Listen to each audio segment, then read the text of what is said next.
platform for AdSense publishers. Guys, please help me bring to the stage Mr. Kean Graham.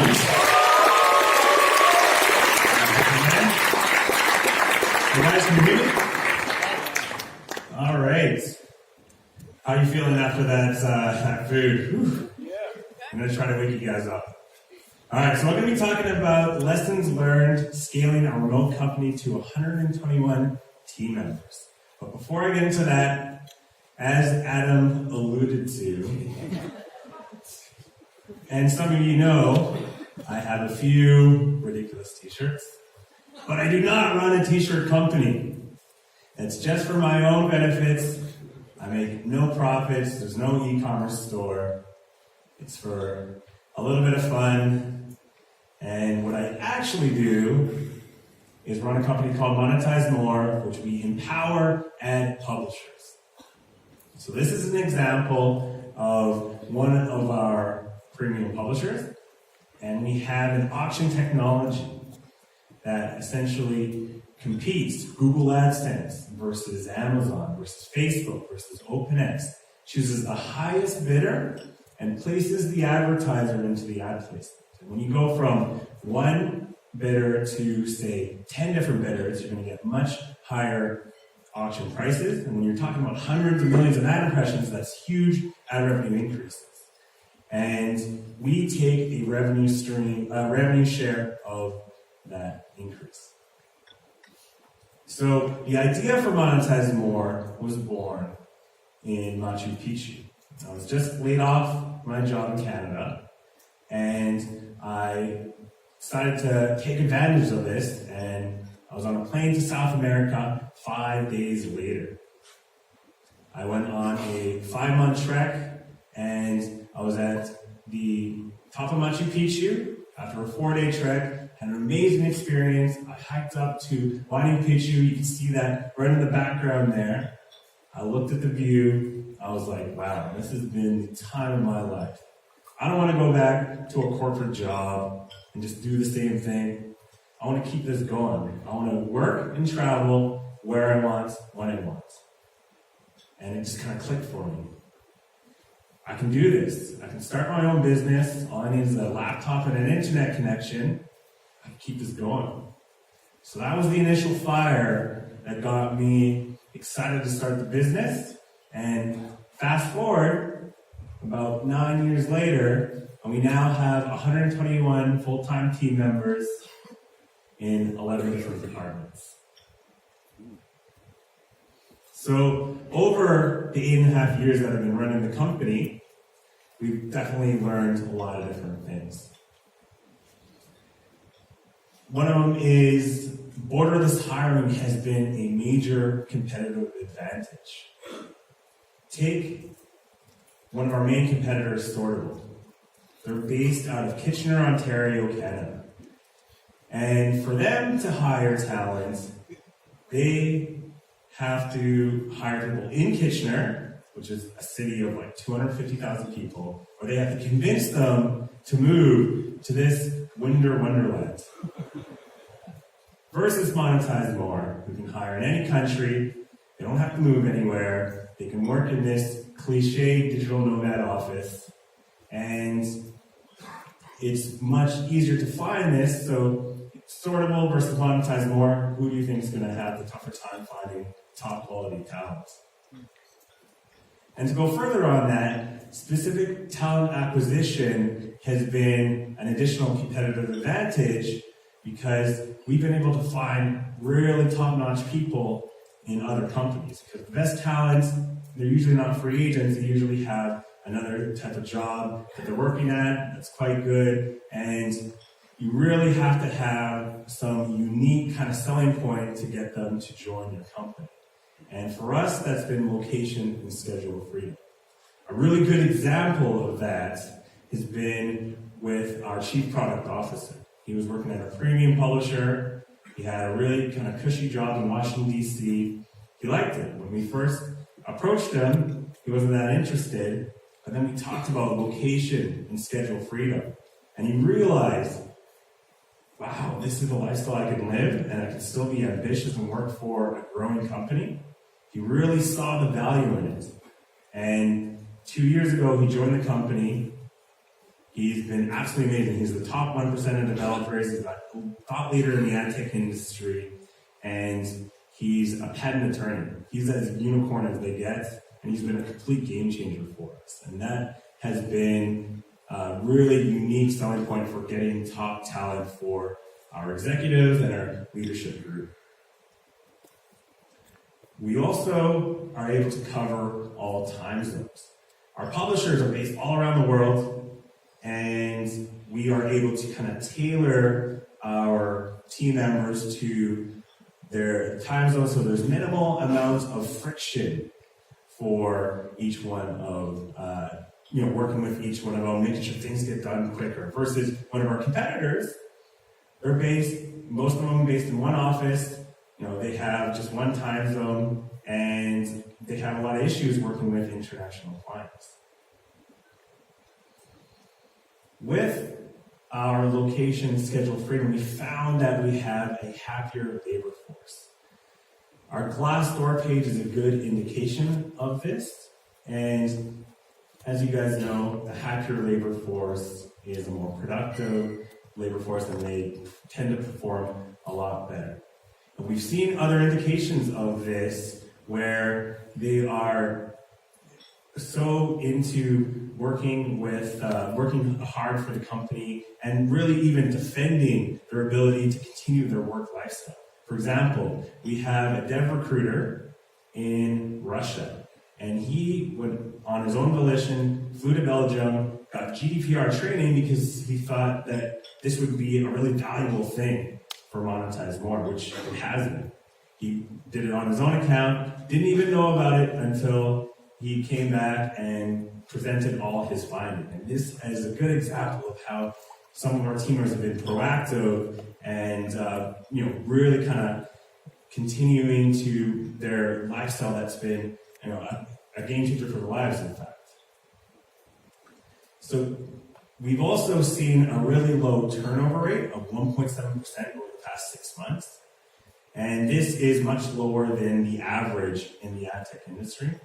As a lot of you know, training and hiring is really expensive, and we've been able to minimize these costs, and we've been able to take advantage of a more veteran labor force that continues to improve each year. Remote is definitely not for everyone, and we've learned this the hard way. Over the years, we've come up with filters to minimize the amount of people that need to work from an office. They need someone, say, looking over the shoulder. They don't have that self-motivation to work remotely. So that has been a really key for us to get the right type of team. And not only that, people who value location and schedule freedom. You kind of need that combo to get someone who will thrive within a location-independent company. That's been really key to our success. Innovative inspiration has been another competitive advantage for us. I'm a pretty good example of a digital nomad that takes full advantage of a location freedom type of lifestyle. I'm traveling 12 months of the year, and what I found was this is a muse for innovative thinking. I'm getting out of my comfort zone. I'm interacting with many different cultures, people of all walks of life, and it is a great environment for innovative thinking and coming up with those big ideas. Versus our competitors who are in corporate offices, they do the same commute every day, they go to the same office, and they tend to have a very linear lifestyle. Innovative thinking is not very prominent in that type of lifestyle, and that's why we've been able to out-innovate our competitors. We've also been able to take advantage of the PR juice of the digital nomad trend. We found that journalists really find this interesting, and a good example is our feature on the Huffington Post. You can see that right on the left-hand side. We didn't have to pay a dime for it, versus our competitor, who paid for an advertorial on the Huffington Post and paid thousands of dollars. Despite what I talk about for the importance of remote working and location freedom, in-person still matters. So here is where I visited one of our publisher clients in Montevideo, Uruguay, and I hung out with him for a couple of days, really connected with him as a person, as an entrepreneur, and what we found, and I've done this for many others, is it turns a regular publisher client into a client for life. And we've done this many other times with many other people in our team. We really kind of go out of our way to meet our clients and even people within our team. Decentralized decision-making is a big part of scaling a company. As a founder, it's really important that you eliminate yourself as a bottleneck. So being able to delegate strategical decisions is a really key part of this. It's not easy. For those of you who have a tough time kind of trusting some of your team members to make those important decisions, I'd recommend kind of doing it little by little. I'm naturally a pretty trusting person, so it's been a little easier for me. And this has been a big reason why we've been able to kind of scale faster and grow our team to greater levels as we did. Company treats do matter. Maybe some of you have heard about some of them, and they can be expensive. We have them every year. We fly everyone to the Philippines, and we had our last one in March, so that's where the photo's from. And we find it's this really exciting time for the team. They have a chance to really bond. It really increases the synergy, and a lot of big ideas come out of it. So ours lasts for a little over a week. We're planning to do the next one in March, and I'd highly recommend it for all of you who are planning to scale to a large remote team. Remote companies are also able to roll with the punches. So this email right here, I received it on January 31st, 2014. And it notified us that we had our biggest account banned by Google. And when you get banned by Google AdSense in this case, you get all your unpaid ad revenues just disappear. So we lost $2.2 million. Gone.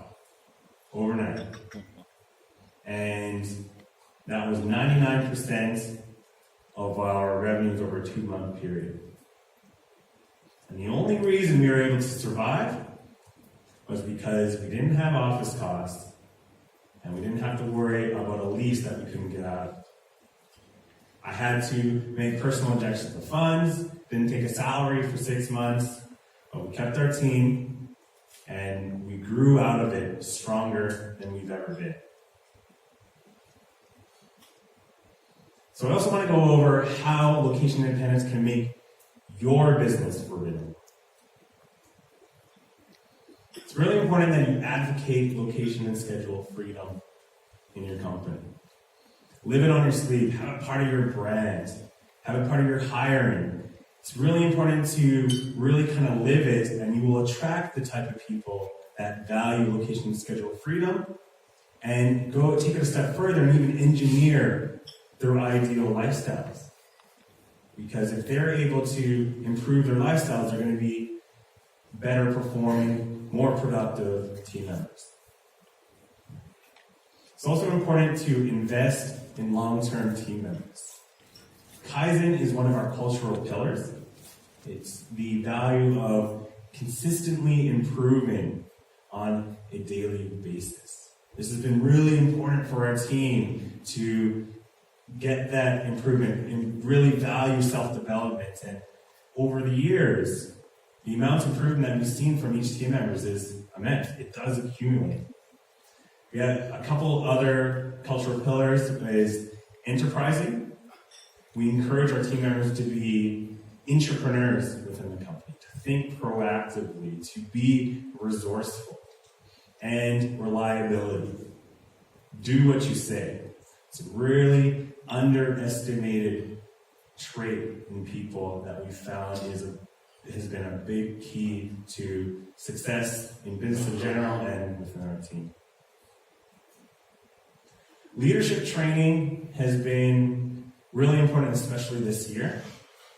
One kind of challenge we've had is when we promoted some of our team members to be a leader within our department, the things that we promoted them for are not the type of skills that will make them successful as a leader.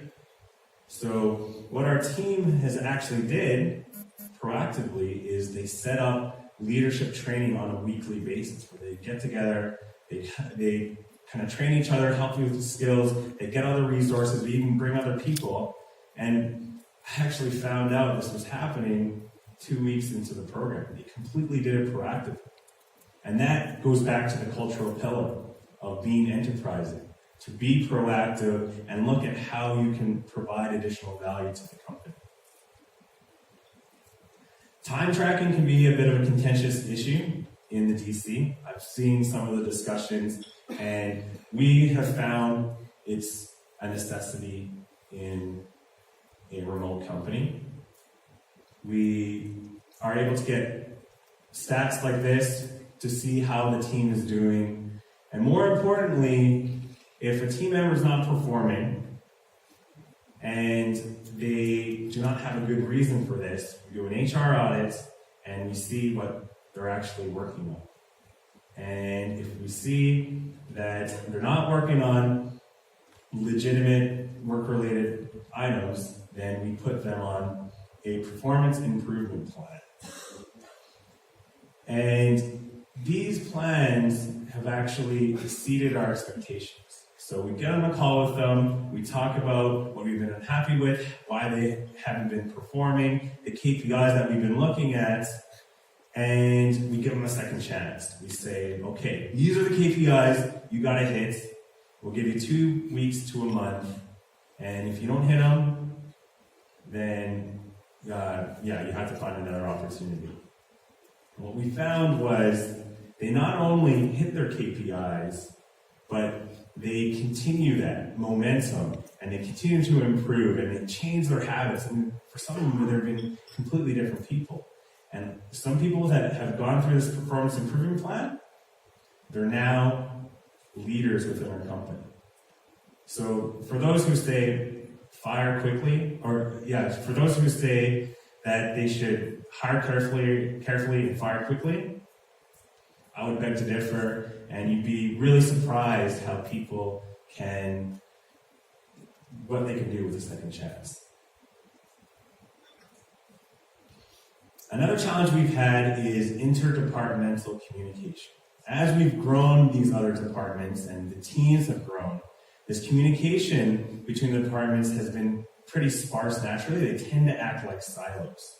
So the way that we tackled this is we've given these responsibilities to certain leaders within our team to make sure that the departments are actually speaking to each other, going in the same direction, making sure they're not working on redundant aspects, and we have seen a greater alignment in the departments ever since. Systems and training is a really key part of running a large remote team.